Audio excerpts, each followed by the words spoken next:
축복합니다. 하나님의 은혜 가운데 늘 평안하시기를 바랍니다. 우리 옆에 분하면 같이 인사하겠습니다. 사랑합니다. 축복합니다. 당신 덕분입니다. 감사합니다. 누구누구 때문이라 그러지 말고 누구 덕분에 제가 살맛이 납니다 라고 고백하는 성도들 되시길 바랍니다. 성경 암송하겠습니다. 요한복음 11장 41절 말씀 시작. 돌을 옮겨 놓으니 예수께서 눈을 들어 우러러 보시고 이르시되 아버지여 내 말을 들으신 것을 감사하나이다. 아멘. 한 번 더 인사하시죠. 모든 것이 하나님의 은혜입니다. 범사에 감사합시다. 네. 수돗물 틀면서 감사하셨습니까? 들을 때는 그런 것 같죠. 그런데 우리가 일상의 감사를 잘 안 하죠. 그러니까 오늘 실은 자다가 일어나신 것이 엄청난 기적이죠. 여러분들이 늘 범사에 감사하는 성도들 되시기를 축복합니다. 먼저 광고를 좀 전해드리겠습니다. 이번 주 토요일에 우리 장량익 장로님, 김경애 권사님, 장남 용진군 결혼식이 23일 토요일 12시 30분 써놓함에서 있습니다. 그래서 교회에서 11시 40분에 출발하도록 하겠습니다. 써놓함이 어디냐면 옛날 이름 나도 잘 모르겠는데 오동도 앞에 있는 그 이름이 바뀐 건데 엠불. 그래도 역시 똑똑하신 분이 계셔가지고 있습니다. 그리고 오늘 기도해 주신 것처럼 이번 주 토요일에 임용고시 국가고시가 있다고 그럽니다. 보는 우리 청년들을 위해서 기도해 주시기를 바랍니다. 올로 목사님 사모님이 좀 많이 안 좋으신 상황이 있거든요. 그래서 위해서 기도해 주시기 바랍니다. 건강이 회복되도록 기도해 주시고 또 천국의 소망 가운데 이길 수 있도록 그렇게 기도해 주시길 바라고, 또 우리 고3 아이들 시험 끝났다고 너무 방황하지 않고 믿음 안에서 잘 준비하고 또 새롭게 나아갈 수 있도록 기도해 주시면 감사하겠습니다. 오늘은 디모데전서 1장 18절로 20절 말씀, 믿음의 파선이라는 말씀으로 함께 은혜를 나누겠습니다. 먼저 조금 복습을 하자 그러면, 디모데전서는 이제 바울이 디모데에게 보내는 편지거든요. 그런데 1장 5절 말씀이 중요합니다. 이 교훈의 목적은 청결한 마음과 선한 양심과 거짓없는 믿음에서 비롯된 사랑이거늘이라고 말하거든요. 그러니까 우리가 이 교훈의 목적, 그러니까 말씀이 우리 안에 들어와야 마음이 뭐해진다는 겁니까? 청결해집니다. 그리고 말씀이 우리 안에 들어와야 선한 양심. 이 선한 양심을 어떻게 생각하시면 되냐면, 그러니까 예수 그리스도의 마음을 갖는 거죠. 아버지 마음을 품게 된다라는 것이고, 자, 거짓없는 믿음. 그러니까 성도 여러분, 내가 생각하는 믿음하고 성경이 말하는 믿음하고 다릅니다. 그러니까 우리는 내가 생각하는 믿음으로 살면 안 되고, 누가 말씀하신 거, 성경에서 하나님이 말씀을 통해서 말씀하신 믿음이 뭔지를 깨달아야 된다는 거거든요. 그러니까 우리가 복음서를 읽으면 복음서 안에 사건들이 있잖아요. 근데 그 사건을 읽는 것으로 끝나는 게 아니라 우리 스스로 하나님 앞에 기도해야 됩니다. 이 말씀을 통해서 하나님이 나에게 주시고자 하신 믿음이 깨달아지게 해 주십시오. 그래서 그 믿음으로 우리도 구하고 나가면 승리하게 된다는 거거든요. 그런데 믿음이 자라야 무엇도 자란다는 겁니까? 사랑이 자라요. 그러니까 믿음이 없으면 사랑할 수 없습니다. 믿음이 없으면 순종할 수 없습니다. 이게 똑같아요. 믿음이 없으면 뭐 할 수 없어요? 감사할 수 없어요. 그러니까 믿음의 크기가 사랑의 크기고, 믿음의 크기가 순종의 크기고, 믿음의 크기가 감사의 크기입니다. 반대말은 똑같습니다. 감사의 크기가 믿음의 크기입니다. 그러니까 제가 강대상에서는 될 수 있으면 헌금 이야기를 안 하잖아요. 그러니까 하나님 앞에 감사하는 그 양이 실은 커야죠. 그러니까 시내 있는 모 교회는 추수감사절 헌금을 11조를 드려야 된다고 그러거든요. 그러니까 내가 매번 11조를 드리잖아요. 그러니까 11조만큼은 추수감사는 드려야 된다라고 하시는 분도 있거든요. 근데 그것은 이제 뭐가 있어야 되는 거예요. 제가 이렇게 말하면 불편하시죠? 불편하시잖아요. 근데 제가 우리 교회 헌금하신 분들 몰라요. 얼마나 헌금하는지. 우리 재정자료님 가져오면 자세히 안 봅니다. 왜냐하면 제가 시험 드니까, 누가 얼마 했다 이 시험 드니까 안 보거든요. 그런데 가끔 이런 경우가 있습니다. 저도 이제 처음 말씀드리는 건데 새벽에 누가 자녀 취업 감사헌금을 했어요. 그런데 이제 목사가 딱 헌금 봉투를 딱 잡아보면 대충 알거든요. 근데 이것이 액수가 좀 되겠는데? 그래가지고 예배 끝나고 내려가서 열어보거든요. 그런데 이게 10,000원짜리인 줄 알았는데 50,000원짜리예요. 그럼 액수가 상당하거든요. 200만 원 헌금을 하셨어요. 그런데 내가 이제 전화를 했죠. 아니, 집사님 이렇게 헌금을 많이 하셨습니까? 그랬는데 그 말에 은혜를 받아서 헌금에 은혜를 받은 게 아니라 그 말에 뭐냐면 하나님이 우리 아들에게 평생 먹고 살 수 있는 취직을 시켜주셨는데 그 정도는 해야죠. 이게 뭐예요? 그분 믿음이에요. 그분 믿음. 그러니까 감사라는 게 뭐가 자라야, 믿음이 자라야 감사도 자라고, 믿음이 자라야 순종도 자라고, 믿음이 자라야 사랑도 자라는 겁니다. 그러니까 아무리 우리가 서로 사랑합시다 해가지고 사랑이 되는 게 아니고 뭐가 돼야 내 믿음이 자라야 자연스럽게 사랑하게 된다라는 거거든요. 그래서 디모데전서 이게 순서를 보면 재밌는 게 디모데전서 3장이 직분 맡은 사람들은 이래야 된다라는 게 나오거든요. 나중에. 그런데 첫 번째가 뭐냐면 1장이 굉장히 중요합니다. 그리고 2장의 제목이 뭐라고 붙었냐면 기도에 대한 가르침이에요. 그러니까 1장에 대해서 이런 믿음을 갖고 있어야 된다. 그리고 이런 믿음을 가지고 이렇게 기도해야 된다. 그리고 일꾼을 세울 때는 이런 사람, 이런 조건이 있는 사람을 세워야 된다라고 말하거든요. 왜 그러냐면 안 그러면 오늘 나와 있는 말씀처럼 믿음에서 뭐하니까? 파선하니까. 왜 바울이 파선이란 말을 쓰냐면 바울이 로마로 갈 때 이게 배를 타고 막 다니잖아요. 전도 다닐 때 걸어 다니기도 하고 배 타고 다니기도 하고 그러면서 풍랑을 여러 번 만나니까 풍랑을 만나면 배가 목적지로 가려다가 가요 못 가요? 못 가요. 그럼 뭐예요? 파선이에요. 파선. 만약에 바울이 사업하는 사람이었다 그러면 뭐라고 그랬겠습니까? 믿음에 파산된 사람이 있다라고 그럴 거거든요. 그런데 교훈의 목적, 그러니까 하나님이 말씀을 주신 목적은 말씀을 통해서 청결한 마음, 선한 양심, 거짓 없는 믿음으로 뭐하라고? 사랑하라고. 첫 번째는 누구 사랑하고? 하나님 사랑하고, 두 번째가 누구 사랑하는 겁니까? 이웃 사랑하고. 그러기 위해서 하나님께서 우리에게 말씀을 주셨다라는 것이고, 두 번째 중요한 것이 우리가 지난주에 함께 은혜를 나눴던 12절에서 17절까지 말씀이 이게 굉장히 신학적으로도 굉장히 중요한 말씀입니다. 그래서 12절 말씀에 나를 능하게 하신 그리스도 예수께 내가 뭐 한다는 겁니까? 감사한다는 거죠. 그러니까 바울이 감사하는 조건이 있어요. 그게 뭐냐면 나를 어떻게 여겨? 충성되게 여겨 내게 직분을 주셨다라는 거거든요. 나는 자격이 있어요? 없어요? 자격이 없어요. 그런데 하나님이 뭘로 인정해 주는 거예요? 자격이 있는 자로 인정해 줬다라는 거죠. 이게 뭐냐면 이신청하고 똑같습니다. 우리는 구원받을 만한 자격이 돼야 안 돼요? 안 돼. 그런데 누굴 보시고 예수를 믿으니까 예수님 때문에 우리를 뭘로 여겨주는 거예요? 의롭다고 여겨주는 거예요. 그러니까 이제 우리는 그것을 믿고 어떻게 살아야 된다는 겁니까?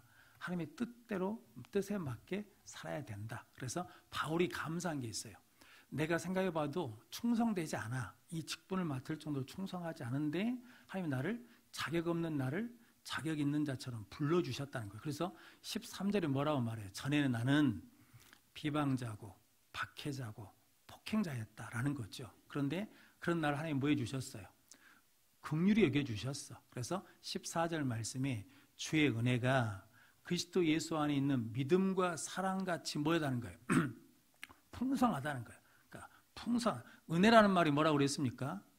자격 없는 나에게 하나님께서 하늘에서 무엇으로? 값없이 주시는 게 뭐예요? 은혜예요. 우리는 그러니까 은혜 받을 자격이 돼야 안 돼요? 안 되는데 자격 없는 나에게 하나님이 값없이 거저주시는 게 뭐예요? 은혜예요. 그러니까 제가 목사가 됐잖아요. 그러니까 내가 목사 될 만하니까 목사로 세워주신 것이 아니고 나를 그렇게 여겨주셔가지고 뭐 해주셨어요? 목사로 세워주셨어요. 그러니까 뭐 해야 돼요? 겸손해야 돼. 내가 뭐 특별히 뛰어나고 깨끗하고 거룩해서 해서 세운 것이 아니라 자격 없는 나를 그렇게 뭐 해주셨다는 거예요. 불러주셨어요. 그러니까 목사 된 것에 뭐 해야 돼요? 감사해야 돼요. 장로 된 것에 뭐 해야 돼요? 감사하셔야 돼. 권사된 것을 뭐 해야 돼요? 감사해야 돼. 성도 여러분, 결혼 기념일에 감사헌금 하세요, 안 하세요? 시작을 헌금으로 이야기했으니까 내가 헌금 이야기를 계속 해보려고 오늘은 작정하고 올라왔어. 결혼 기념일 부인들 꽃다발도 갖다 주고 막 반지도 사주고 막 뭣도 선물도 사주고 그러잖아요. 그런데 안 해주죠. 그런 남자도 있어. 그런데 저 여러분들이 그 결혼 기념일이 되면 감사하냐고요. 하나님 앞에 감사하냐고. 생일 감사도 잘 안 하잖아요.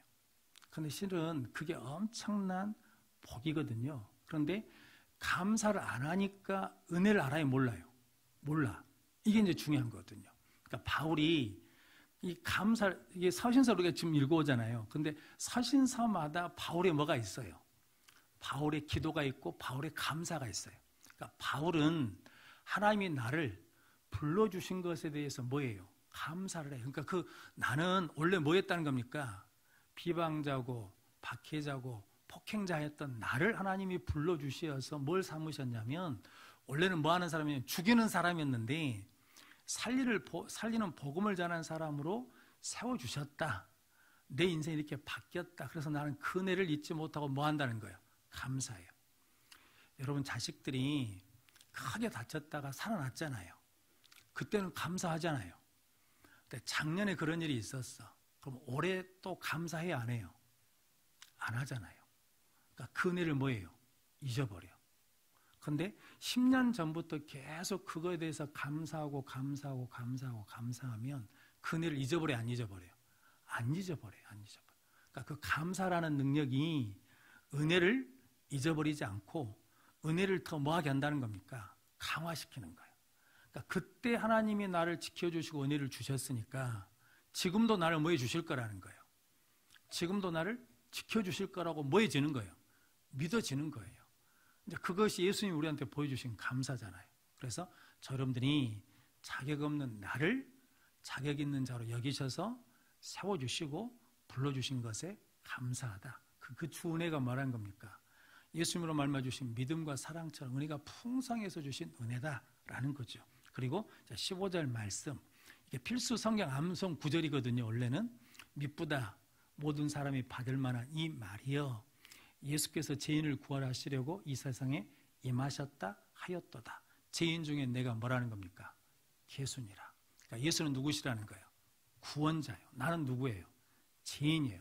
그러니까 내가 죄인이니까 누가 필요해요? 구원자 예수가 필요해요. 그런데 바리새인들은 자기가 죄인이라고 고백해야 안 해요? 안 해요. 나는 뭐예요? 의인이에요. 누가 죄인이에요? 세리, 창기 저것들이 죄인이지 나는 뭐가 아니에요? 죄인이 아니에요. 그러니까 예수가 필요해요? 필요 없어요? 필요 없어. 이렇게 되는 거라고. 그러니까 성도 여러분들이 우리가 늘 뭐라고 고백해야 돼요? 하나님, 내가 예수 믿고 살지만 육체를 입고 있기 때문에 내가 온전하지 못합니다. 나는 부족합니다. 나는 죄인입니다. 라고 고백하는 것은 지금도 나는 누가 필요하다는 거예요? 예수가 필요합니다. 예수님의 도움이 필요합니다. 예수님의 손을 잡아야 됩니다. 그래야 누구하고 동행하는 거예요? 예수님과 동행하는 거예요. 그래서 그 고백이 중요하다. 그러니까 바울이 이 고백을 계속 하는 거거든요. 그리고 16절 말씀에 보면, 그러나 긍휼을 입은 까닭은 내가 예수님을 찾은 것이 아니고 뭐라고 말하냐면 예수께서 내게 일체 뭐 하셨다는 거예요? 오래 참으셨어요. 이렇게 한 것은 후에 예수를 믿고 영생을 얻는 사람들에게 뭐가 되기 위해서? 본보기가 되기 위해서. 이게 바울의 계속된 고백이거든요. 그래서 나는 로마서에 보면 나는 복음에 뭐 하라는 거예요? 빚진 자예요. 이 신앙을 갖고 있는 사람이 누구냐면 다윗이거든요. 다윗은 시편에 고백하기를 나는 언제 부름 받았냐면 전양을 칠 때 부름 받았다는 거예요. 그러니까 양을 친 것도 아니고 전양이라니까 아주 어린 양이거든요. 그러니까 큰 것은 누가 쳐요? 어른들, 능숙한 사람들이 쳐. 근데 전양은 누가 치는 거예요? 조그만 양들은, 애기들이. 그러니까 내가 그렇게 연약할 때 나를 뭐 해주셨다는 거예요? 부르셔서 하나님이 나를 택하시고 왕으로 세워주셨다. 그래서 나는 그 은혜를 뭐 하지 않는다는 거예요? 잊지 않는다는 거예요. 이제 우리 어머니 용어로 하자 그러면 나는 내 태자리를 잊어버리지 않는다. 내 탓자리가 어디예요? 죄의 자리, 죄의 자리. 우리의 탓자리가 어디냐면 죄로 잉태됐어요, 죄로. 그러니까 죄로 가지고 출산했잖아요. 그런데 우리가 예수를 믿게 된 것은 전적으로 누구 은혜라는 거예요? 하나님의 은혜다 라는 말을 지금 바울이 12절에서 17절까지 이렇게 표현하는 거예요. 근데 이게 우리가 이제 늘 기억해야 될까? 나는 자격이 있는다라고 생각하잖아요. 그럼 뭐 하기 시작하냐면 속된 말로 권세를 부리기 시작해요. 너는 자격이 없는데 나는 자격이 있어. 내가 이렇게 해야 될 자격이 되는 사람이니까 하는 거예요. 그러면서 이게 뭐가 높아지는 거예요? 이제 교만해져요. 어깨에 힘이 들어가. 목에 힘이 들어간다고. 그러면 성도 여러분 망해요. 왜냐하면 교만은 뭐예요? 패망의 선봉이에요. 근데 마귀는 끊임없이 우리한테 말한다는 거죠. 너는 그럴 자격이 돼요, 안 돼요? 된다는 거예요. 마귀는 너는 그럴 자격이 된다. 너 그거 누릴 만한 자격이 돼. 네가 그걸 받을 만한 자격이 돼. 그러면서 자꾸 자격을 이야기해줘요. 그런데 성경은 그럴 자격이 있다는 거예요, 없다는 거예요? 없다는 거예요. 그러니까 성도 이 싸움에서 이게 뒤에 이제 선한 싸움이라는 것이 그거거든요. 어떤 장로님이 유언을 했답니다. 내가 죽으면 장례식장에 꽃 놓지 마라. 꽃 놓지 마라. 그래서 소박하게 장례를 치시려고 그런가 보다 그랬대요. 그런데 꽃은 놓지 말고 내가 지금까지 받았던 상장 있지? 상장을 다 나라겠다는 거야. 상장을 다. 그러니까 이게 내가 누구라는 것을 보여주고 싶다는 거예요. 내가 이런 사람이라는 것을 보여주고 싶다는 거. 그러니까 사람의 욕구가 그래요. 말은 뭐예요? 말은 하나님의 은혜라고 그래. 그런데 속은 뭐예요? 속은 내가 이런 사람이라는 걸 뭐 하고 싶어? 드러내고 싶은 거예요. 그러니까 꽃은 놓지 말고 내가 지금까지 받은 모든 상을 갖다 놔라. 그러니까 상도 많이 받으신 모양이에요. 상을 다 갖다 놔라겠다는 거거든요. 성도는 그게 누구예요? 우리. 성도는 그런데 그것을 죽이는 싸움을 싸울 때 우리가 뭐 할 수 있냐면 믿음의 완주를 할 수 있다. 안 그러면 뭐 한다는 거예요? 믿음에서 파산한다라는 것이 이제 오늘 18절에서 20절까지 말씀이거든요. 자, 20절 말씀 같이 읽어보겠습니다. 아들 디모데야, 내가 내게 이 교훈으로서 명하노니 전에 너를 지도한 애언을 따라 그것으로 선한 싸움을 싸우며. 아멘. 디모데를 뭐라고 부르는 거예요? 아들 디모데야. 그 다른 자식들한테 아들이라고 불러보셨습니까? 다른 자식한테 딸이라고 불러보셨습니까? 안 불러보시죠, 잘. 우리 어르신들이, 나이 드신 우리 장로님들이 교회 애들 오잖아요. 청년들 오잖아요. 그럼 뭐라고 불러줘야 돼? 아들이라고 불러야 돼. 딸이라고 불러줘야 돼요. 왜냐하면 이게 참 이게 감정이입이 돼야 되거든요. 기도할 때도 이렇게 환자를 놓고 기도하잖아요. 환자를 놓고 할 때 내 아버지처럼 생각이 돼야 돼요. 그래야 뭐가 되겠어요? 절실하게 기도하는 거죠.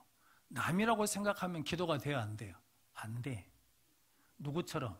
내 아버지, 내 어머니다고 기도해야 돼요. 그렇게 기도하다가 우리는 그렇게 기도하는데 그 자식이 안 와 있어. 우리는 막 아버지처럼 어머니처럼 막 기도하고 있는데 그 자식 새끼들이 안 와 있다고. 그러면 어쩌겠어요? 뿔딱지가 나. 화가 확 난다고. 그러니까 자식은 그래요. 근데 부모는 어쩌겠습니까? 날마다 오지, 날마다. 매 시간마다 와서 엎드려서 뭐 하겠어요? 차라리 내가 아프겠습니다. 나를 죽이시라고. 그리고 내 딸은 뭐 해주시라고? 살려주시라고. 내 아들은 살려주라고. 그렇게 부모는 기도해요. 근데 자식은 그렇게 안 해. 그러니까 자식한테 너무 많이 마음 주지 마요. 그런데 성도 이게 아들 디모데야 라고 부른 것이 달라요. 내가 경험해 봤어. 우리 집 밖에 개 있잖아요, 큰 개. 우리 집엔 딸밖에 없거든요. 근데 이것은 수컷이야. 근데 어느 날 집에 들어갔는데 꼴랑치고 막 쫓아오길래 기분이 좋더라고. 그래서 아들 그랬는데 이게 이제 그 다음부터는 이게 달라져요. 그래가지고 우리 장로님 한 분이 개 잡아먹자 그러니까 마치 아들을 잡아먹자는 소리같이 들려가지고 완전히 안 좋더라고. 이게 아들이라고 불러버리니까 이게 존재가 틀려져, 존재가. 그런데 하나님은 우리를 뭐라고 부르시는 거예요? 아들, 내 딸 이렇게 부르시잖아요. 그러니까 우리는 하나님 앞에 존재 가치가 뭐예요? 달라. 뭐 이게 지위가 높냐, 많이 배웠냐, 가진 것이 이거 아무 상관없어요. 전혀 필요 없어. 하나님한테는 그냥 뭐 하면 돼요?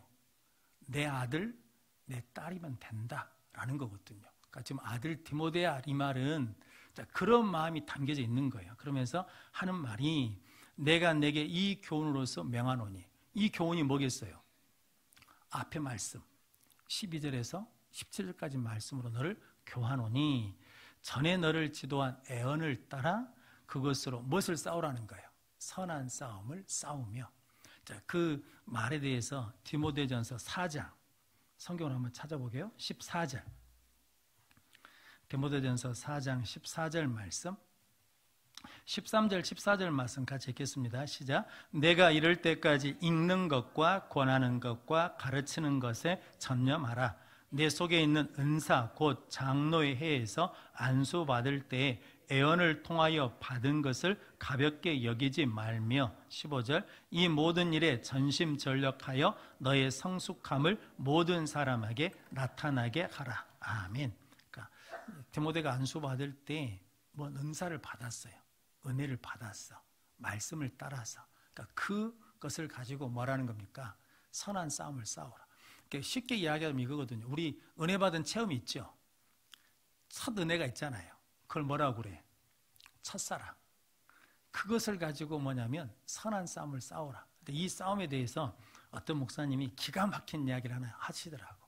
그래서 제가 적어갖고 왔어요. 30년, 그러니까 30살 먹은 아들이 집에서 자살했대요. 집 방에서 자살했어. 근데 아버지가 아들이 죽은 줄 몰라. 썩은 냄새가 나거든요. 근데도 몰랐대요. 왜 그러냐면 그때 당시 집 주변이 재개발을 하고 있었대요. 그러니까 쓰레기나 폐기물이 엄청 많아가지고 썩은 내가 진동했대. 그러니까 그거 집에서 냄새가 나니까 그 냄새인 줄 알았다는 거지. 나중에 보니까 누가 죽었어요? 아들이 죽었어. 근데 우리가 그런다는 거. 우리가 어디에 살고 있어요? 죄 속에서 살고 있어. 그래서 내 죄의 썩은 냄새를 모른다는 거거든요.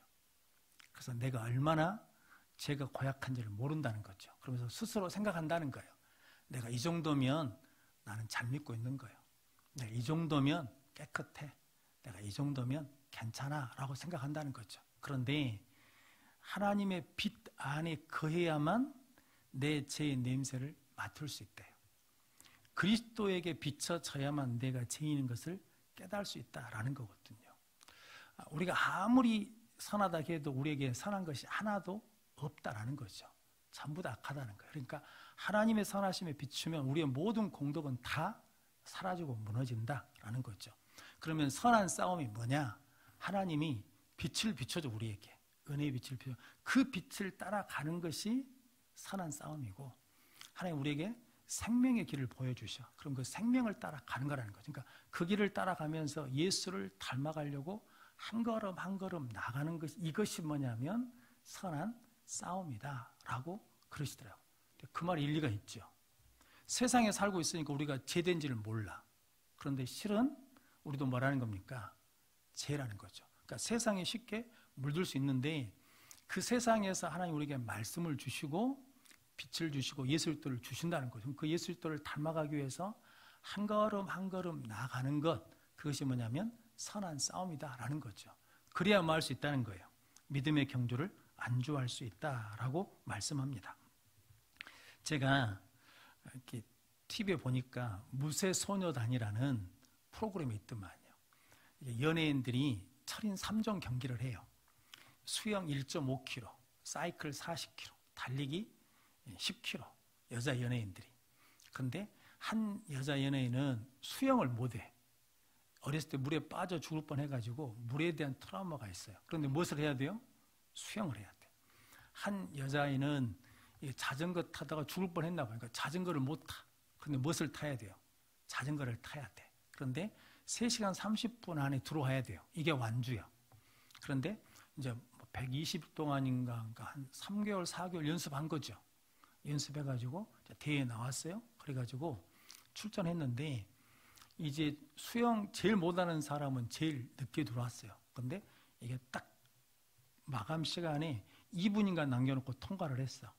그러니까 엄청 이제 늦은 거죠. 근데 사이클은 40초 남겨놓고 들어왔어요. 그리고 10km 달리기는 3시간 30분이면 딱 끝나는데 28분인가 들어왔어요. 그래갖고 뭐 했냐면 완주했어. 그래가지고 거기 멘트가 하나 딱 나오더라고요. 우리의 종결은 완주다. 그러니까 우리의 종영, 이 프로그램의 종영은 안주다. 그런데 저는 그 말에 은혜를 확 받았습니다. 제 목표는 뭐겠어요? 완주하는 거예요. 여러분의 신앙의 목표도 뭐예요? 완주하는 거예요. 어디까지? 천국까지 완주해야 돼. 이스라엘 백성들이 출애굽했잖아요. 구원 받았어요? 안 받았어요? 구원 받았어요. 왜냐하면 출애굽, 애굽에서 종된 자리에서 뭐 했어요? 구원을 받았어. 자, 광야를 지나서 어디에 들어가야 돼요? 가나안 땅에 들어가야 돼. 들어가요? 못 들어가요? 못 들어가. 그럼 완주한 거예요? 못 한 거예요? 완주를 못 한 거예요. 시작은 무엇으로 시작했는데? 믿음으로 시작했는데 끝은 믿음으로 마무리를 못해. 그럼 무슨 성도 여러분 뭐 한 거예요? 믿음에서 파산하는 거예요. 그러니까 무엇을 해야 돼? 선한 싸움을 끝까지 해야 돼. 속상해도 어디 와야 돼? 교회 와야 돼. 추접스럽고 더러워도 어디 와야 돼? 예배당에 와야 돼. 우리 아버지한테 그랬거든요. 용돈을 주는데 그래 이 돈 잘 써라 이러면 얼마나 좋겠어요? 용돈 받으러 와라. 그래 놓고는 성경을 펴요. 자, 시편 23편. 그럼 이제 추접스럽지만 돈 받아야 되니까 열심히 해갖고 가서 외워요.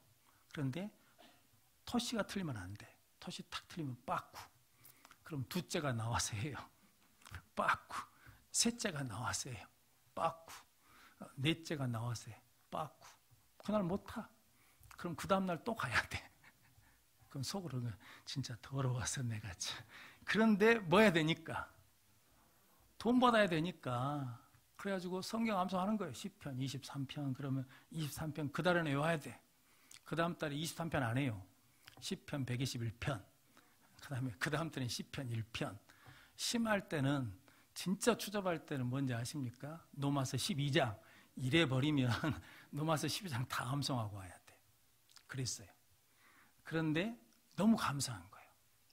아버지한테 감사한 거예요. 왜 감사하냐면 쉽게 주지 않아요. 실패하면 또 가서 다시 하고 와. 그래가지고 뭐 하겠냐면 성공해서 가게 한단 말이죠.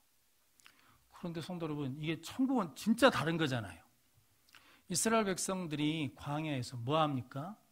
불평하고 원망하죠. 그러니까 뭐가 생기지 않아요? 믿음이 생기지 않아. 이 파산이란 말이 기능을 잃어버렸답니다. 이게 똑같은 거예요. 주일날 말씀드렸죠. 충남 공주의 주유소의 할아버지가 휘발유차가 들어오면 경유 넣어줘버리고 경유차가 들어오면 휘발유를 넣어줘버려. 차가 고장나. 그런 것처럼 우리 마음에도 주인을 하나밖에 모실 수가 없어요. 예수를 주인으로 모시면 세상이 못 들어와요. 그런데 세상을 주인으로 모시고 있으면 예수가 못 들어와요. 그러니까 예수님이 돌을 떡덩이로 바뀌고 세상 건져준다 할 때 다 뭐 했어요? 거절했어요. 왜냐하면 그런 무엇을 잊어버리니까. 십자가를 잊어버리니까.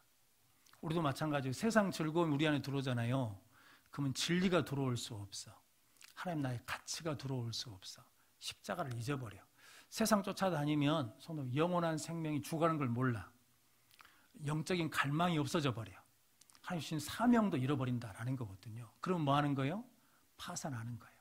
그러니까 선한 싸움을 싸우라는 것은 적이 있는 데서 적과 싸우는 게 아니고 마귀가 내 안에 들어와서 계속 뭐 하려고 한다는 거예요? 주인으로 하려고 그래. 야망을 심어주거나 명예를 심어주거나 이런 것들을 심어주려고 그런다고요. 근데 그것을 뭐 해야 돼요? 죽여야 돼. 그래서 갈라디아서 5장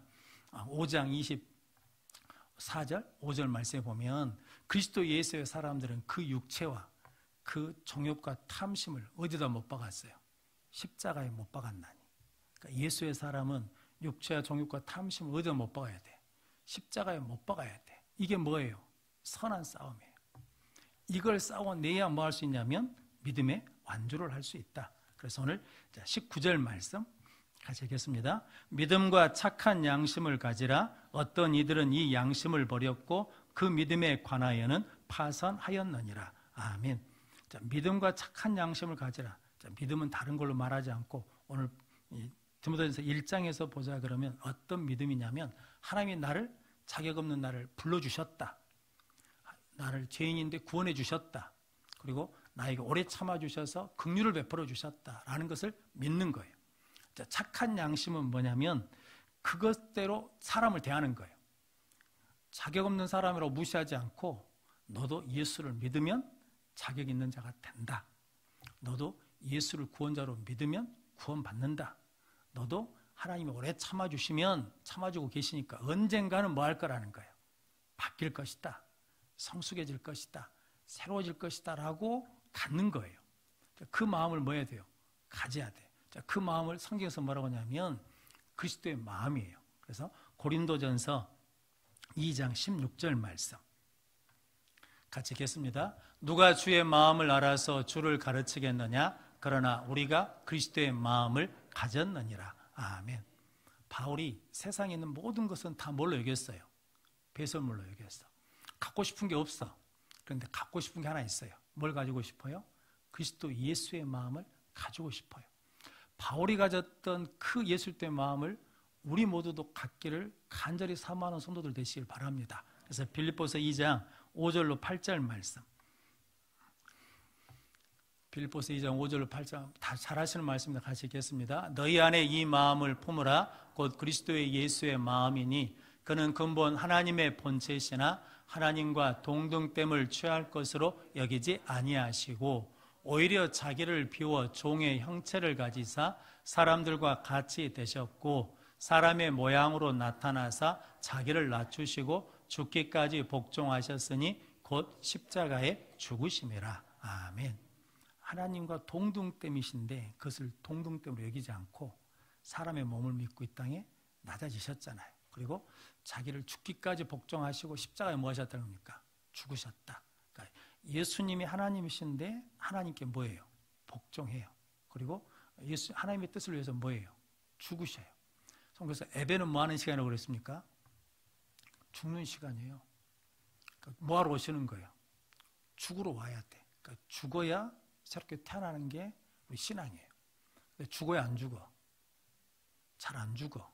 한 번 죽고 말아. 그러니까 바울이 우리한테 가르쳐 줬어. 어떻게 죽는지 아냐? 날마다 죽어야 된다. 그런 거거든요. 저 안 죽으면 혈기 확 올라옵니다. 저 성질 아주 고약스러워요. 진짜 저 고등부 교사할 때 고등학생들 쓰리빠 신고 교회 오잖아요. 나한테 맞았어요. 싸가지 없는 놈이 어딜 쓰리빠 신고 오냐고 때렸어요. 그러니까 아주 나쁜 선생이지. 그리고 모자 쓰고 예배드리면 벗으라고 그랬어요. 뭐 머리를 뭐 빡빡 그럴 자신도 없는데 뭐대로 깎았냐 막 그러면서 욕을 대빨이나 해냈어. 그런데 그게 그때는 맞은 줄 알았어요. 그게. 근데 얼마나 틀린 거란 걸 나중에 깨달았어. 성경을 읽으면서. 그 성경 안 읽으면 저와 여러분들이 내 기준으로 맞는 것 같은데 그게 틀리다니까요. 이게 엄청 무서운 거예요. 그런데 성경을 읽어요, 안 읽어요? 안 읽으시잖아. 이게 성경 읽는 게 선한 싸움이야.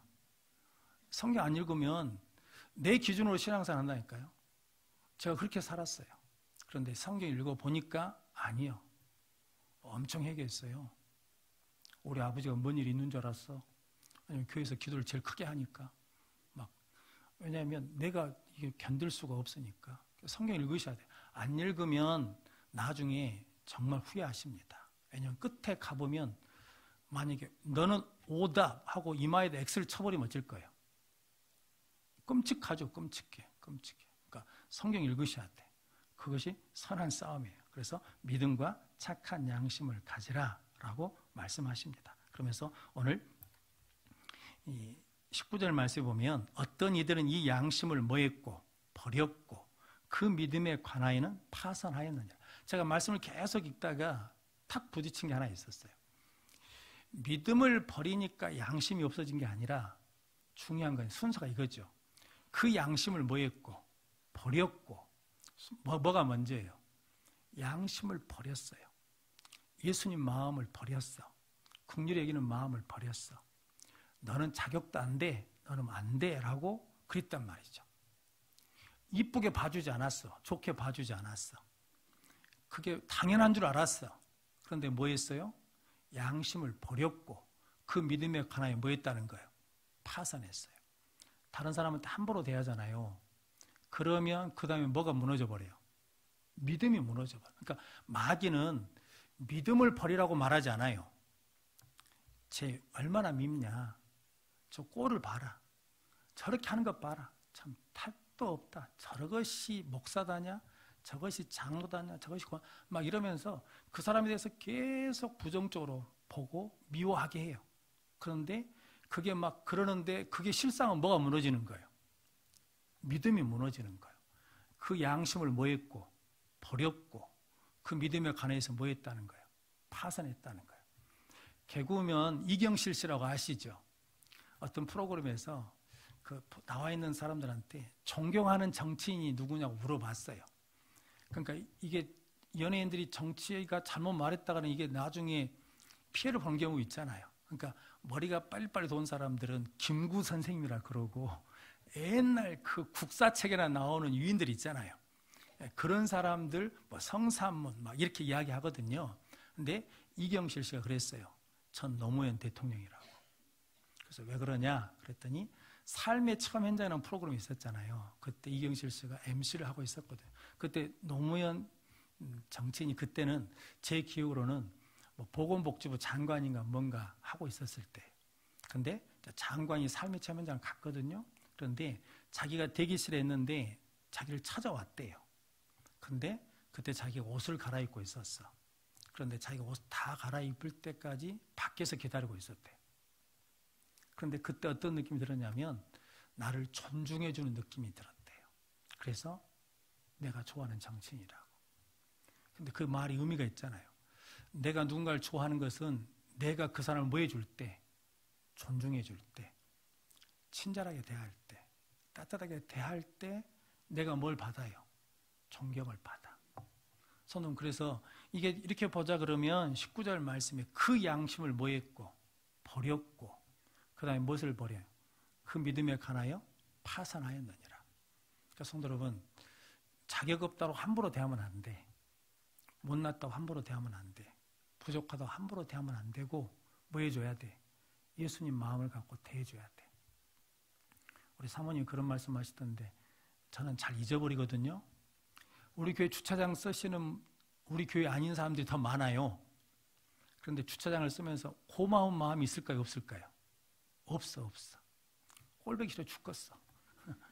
막 주차장에 대놓고 막 이렇게 물 갖고 이렇게 세수대 하나 갖고 이렇게 세차하면 그래도 좀 나은데 막 비누 거품 갖고 막 다 세차하고 막 비누 거품 막 찌끄러내고 이러면 막 우라통이 터져. 저것들을 그냥 가다볼까 찍까 막 그런 마음이 들거든요. 그런데 조금 예전에 우리 리모델링 할 때 의자를 저쪽 교육관 옮길 때거든요. 그런데 누가 뛰쳐나왔어요. 거기다 차를 대려니까 우리 사모님이 지금 의자를 갖고 오니까 저쪽 공간 많으니까 거기다 대시라고. 그랬더니 이 사람이 가서 이제 그 얘기를 했나 봐. 그랬더니 뒤에 사는 양반이 쫓아나왔어요.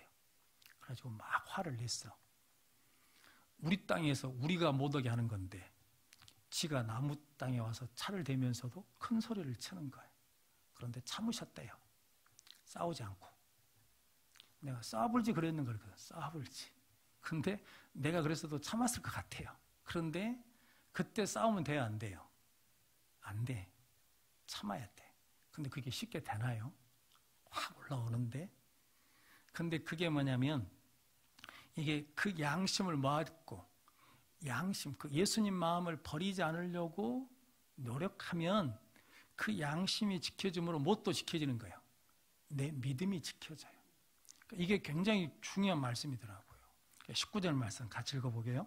믿음과 착한 양심을 가지라. 어떤 이들은 이 양심을 버렸고 그 믿음에 관하여는 파선하였느니라. 아멘. 그러니까 예수님 마음을 버리면 안 돼요. 그러니까 다른 사람을 대하는 게 굉장히 중요하다는 거예요. 근데 우리 교회 다니는 사람들이 이걸 많이 잃어버렸어. 그러니까 하나님과 관계만 좋으면 되는 줄 알아. 그런데 신앙은 하나님 관계만 좋으면 한쪽만 있는 거예요. 한쪽만. 그런데 하나님이 십계명을 주셨잖아요. 두 돌판에. 하나는 하나님과 관계, 하나는 사람하고 관계. 그러니까 교회 와서는 상처를 받아야 돼요? 안 받아야 돼요? 안 받아야 돼. 근데 상처를 줘요? 안 줘요? 줘. 그러니까 누가 문제예요? 받는 사람이 문제예요? 주는 사람이 문제예요? 주는 사람이 문제지. 그런데 주는 사람이 왜 주겠어요? 그것이 바른 줄 알고, 바른 말인 줄 알고, 그것이 바로잡을 줄 알고. 그런데 예수님은 뭐 해주십니까? 기다려 주시잖아요. 12명이 다 도망가고 팔고 막 그랬잖아요. 그래도 부활하신 다음에 그 제자들을 찾아가요, 안 찾아가요? 찾아가. 그런데 믿어요, 안 믿어요? 안 믿어. 그래도 뭐예요? 또 찾아가죠. 안 믿어도 또 찾아가 주셔. 그래서 이게 예수님 마음이에요. 우리 안에 그 마음이 있으면 우리가 믿음의 파산이 아니라 믿음의 완주하는 자가 될 줄로 믿습니다. 근데 파산한 이유는 첫 번째는 다른 복음 때문에 그래요. 그러니까 바른 말씀 배워야 돼. 그러니까 성경을 읽어야 된다는 이유가 그거예요. 성경을 안 읽으면 사람의 가르침에 따라서 흘러가 버려요. 그러니까 예수님이 바리새인들 책망한 게 있죠. 사람의 계명을 지키려고 하나님의 계명을 뭐 하는 거예요? 범하는 거죠.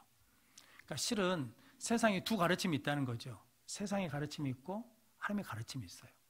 사람의 계명이 있고 하나님의 계명이 있다는 거거든요. 그럼 그것을 뭐 할 줄 알아야 돼요? 분별할 줄 알아야 돼. 그러기 위해서 뭐가 있어야 돼요? 말씀이 있어야 돼. 그래서 성경 암송도 하셔야 돼.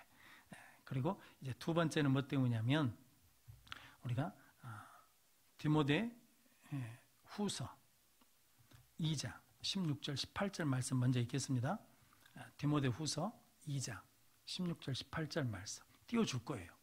자, 순서를 좀 바꿔서 디모데 후서 2장 16절 18절 말씀. 그럼 우리가 찾아서 읽겠습니다. 그 디모데전서 뒤에 있는 디모데 후서 2장 16절부터 18절까지 말씀 같이 읽겠습니다. 망령되고 헛된 말을 버리라. 그들은 경건하지 아니하며 점점 나아가나니 그들의 말은 악성 종양이 퍼져나감 같은데 그 중에 후메네오와 빌레도가 있느니라. 진리에 관하여는 그들이 그릇되었도다. 부활이 이미 지나갔다 하므로 어떤 사람들의 믿음을 무너뜨리느니라. 아멘. 그들의 말은 악성 종양과 같다는 거죠. 근데 재밌는 것은 디모데전서에서는 후메네오와 누구예요? 알렉산더. 근데 디모데 후서 가서는 누구예요? 후메네오와 빌레도. 그러니까 반드시 거짓 것을 가르치는 사람한테 동조하는 사람이 있어요, 없어요? 있어요. 그러니까 누구 따라가는 게 굉장히 중요해요. 그러니까 알렉산더는 그런다 치고 빌레도는 왜 따라갔을까요? 그러니까 이게 이제 문제가 되는 거예요. 그래서 이게 그들의 말로 믿음을 무너뜨린 거예요. 무너뜨린 거예요. 그럼 여러분들이 믿음을 무너뜨리는 사람이 아니라 믿음을 세워주는 능력의 성도들이 되시기를 바랍니다. 자, 그러면서 마지막으로 이제 20절 말씀 같이 읽겠습니다. 그 가운데 후메네오와 알렉산더가 있으니 내가 사탄에게 내준 것은 그들로 훈계를 받아 신성을 못 오가지 못하게 하려 함이라. 아멘. 그러니까 후메네오와 알렉산더를 뭐였냐면 출교시켰어요. 그러니까 그들을 사탄에게 내줬다는 것은 에베소 교회에서 출교시켰다라는 의미거든요. 그것은 뭐냐면 그들로 훈계를 받아. 그들이 누구겠습니까? 후메네오와 알렉산더가 아니라 에베소 교회 사람들로부터 훈계를 받아 하나님의 뜻을 바르게 세워가기 위해서다라는 의미입니다. 그럼 성도 여러분들이 늘 하나님의 은혜 가운데 믿음을 파산하지 않고 믿음의 완주자가 되시기를 바랍니다. 다니엘에 보면 다니엘은 포로로 잡혀간 사람이잖아요. 근데 그가 뭐가까지 올라갔습니까? 셋째 7위자까지 됐거든요. 그러니까 지위가 상당히 높아진 거죠. 그런데 왕이 의인을 찍었죠. 왕 위에 다른 신에게 한 달간 기도하면 사자굴에 던져 넣는다고. 그러니까 몇 달만 기다리면 돼요. 한 달. 한 달이 길어요, 짧아요? 짧죠, 짧아. 1년도 아니고 한 달이잖아요. 그러니까 한 달만 뭐 하고 있으면 돼? 기도 안 하고 있으면 돼. 근데 다니엘이 어떻게 해요? 기도하잖아요. 다니엘서 6장 10절 같이 읽겠습니다. 다니엘이 이 조서에 왕의 도장이 찍힌 것을 알고도 자기 집에 돌아가서는 윗방에 올라가 예루살렘으로 향한 창문을 열고 전에 하던 대로 하루 3번씩 무릎을 꿇고 기도하며 그의 하나님께 감사하였더라. 아멘. 일부러 뭐 한 거예요? 창문을 열었어. 1층도 아니에요. 위층이에요, 위층. 왜 2층 문을 열었을까요? 보라고. 내가 이렇게 못 믿는 사람이라고. 하나님 믿는 사람이라고. 그러니까 다니엘은 무엇을 지킨다는 거예요? 내 자리를 지키는 거예요? 내 지위를 지키는 게 아니라 나는 무엇을 지키겠다는 거예요? 믿음을 지키고 하나님을 지키겠다는 거지. 그러니까 성도 여러분, 다니엘은 흔들리지 않죠. 그러니까 다니엘은 하나님께 감사했다는 거잖아요. 뭘 감사했을까요? 그 상황에서 뭘 감사해? 지금 그렇게 하면 내가 사자굴에 들어가는 건 당연한 거잖아요. 그런데 하나님께 기도하면서 뭐 했대요? 감사했대요. 그래서 내가 생각해 봤어. 뭘 감사했을까? 그랬더니 다니엘이 감사한 건 간단해요. 포로로 잡혀왔는데 살려주셨어. 포로로 잡혔는데 지혜를 주셔서 뛰어나게 하셨어.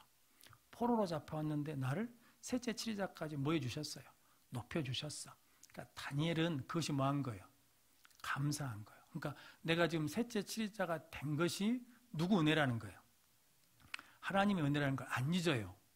왜냐하면 매번 뭐 하고 있으니까, 감사하고 있으니까. 그리고 다니엘의 믿음이 뭐냐면 나는 하나님이 주신 것에 매여 있지 않고 그것을 주시는 누구에게?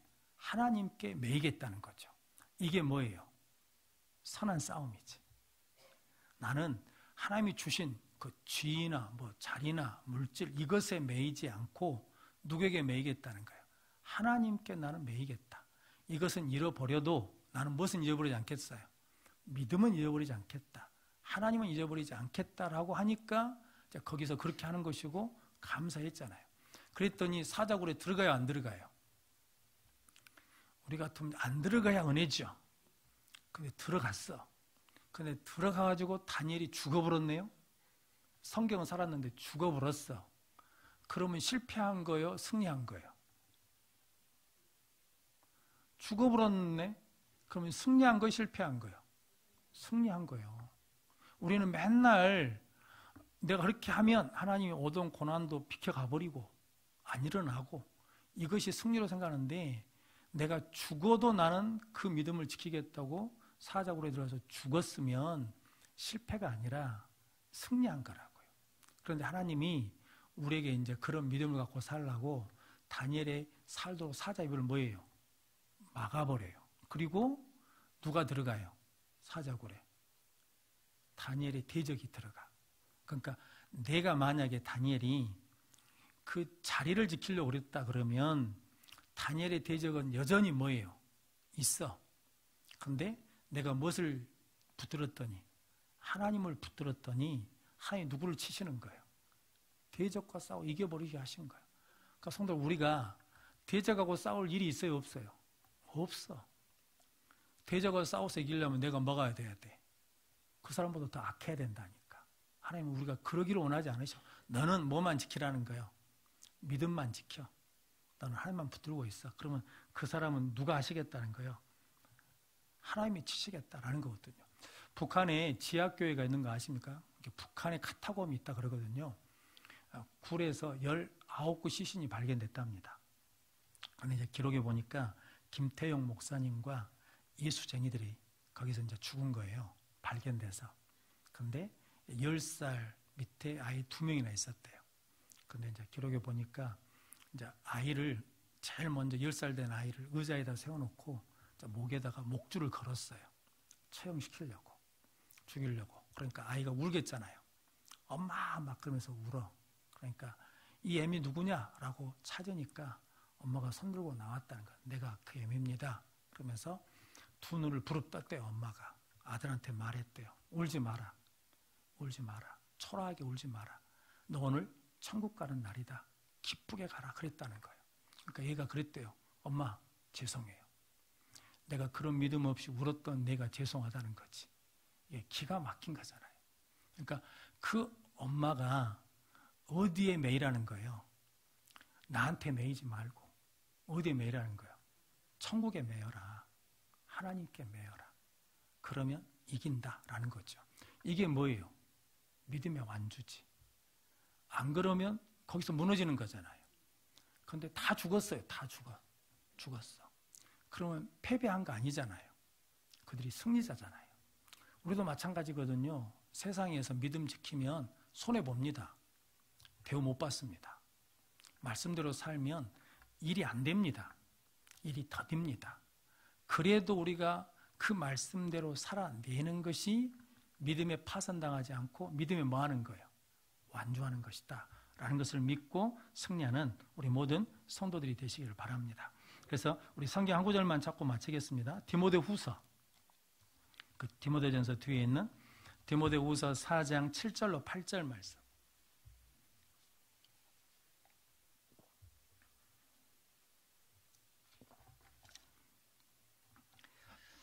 디모데후서 4장 7절로 8절 말씀 같이 읽겠습니다. 나는 선한 싸움을 싸우고 나의 달려갈 길을 마치고 믿음을 지켰으니 이제 후로는 나를 위하여 의의 면류관이 예비되었으므로 주 곧 의로우신 재판장이 그날에 내게 주실 것이며 내게만 아니라 주의 나타나심을 사모하는 모든 자에게도니라. 아멘.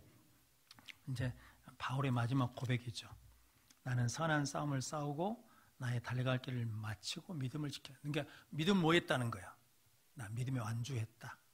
그래서 저 여러분들이 그 기도를 좀 하셨으면 좋을 것 같아요. 하나님, 내 인생의 끝은, 마무리는 믿음의 완주입니다. 그러니까 어떤 어려움이 있어도 힘듦이 있어도 나는 이 믿음의 끝까지 뭐 하겠다는 거예요? 완주하겠습니다. 그래서 의의 면류관을 받겠습니다. 그리고 나뿐만 아니라 우리 자녀들도, 우리 다른 사람들도 나를 보면서 저 믿음이 참 귀하고 좋은 믿음이라는 것을 보일 수 있는 우리 모든 성도들의 삶이 되시기를 주님의 이름으로 축원합니다. 기도하겠습니다. 거룩하신 아버지 하나님, 감사합니다. 오늘따라 교수를 불러주시어서 아버지 앞에 나와 예배하게 하시니 감사합니다. 하나님이 주신 믿음을 지켜서 끝까지 믿음에 완주하는 자들 되게 하여 주옵소서. 중간에 믿음이 파산하는 자들이 없도록 성령 하나님 붙들어 주시고 은혜 주시고 말씀이 들려지며 깨달아지며 믿어지게 해주시어서 우리 모든 성도들이 천국 그곳까지 완주하는 승리자들 되게 하여 주옵소서. 이번 주에는 결혼의식 위에 하나님이 축복해 주시고 또 시험에 있는 우리 청년들 마음에 평안함을 주시고 끝까지 최선을 다해서 하나님께 영광 돌리게 하여 주시옵소서.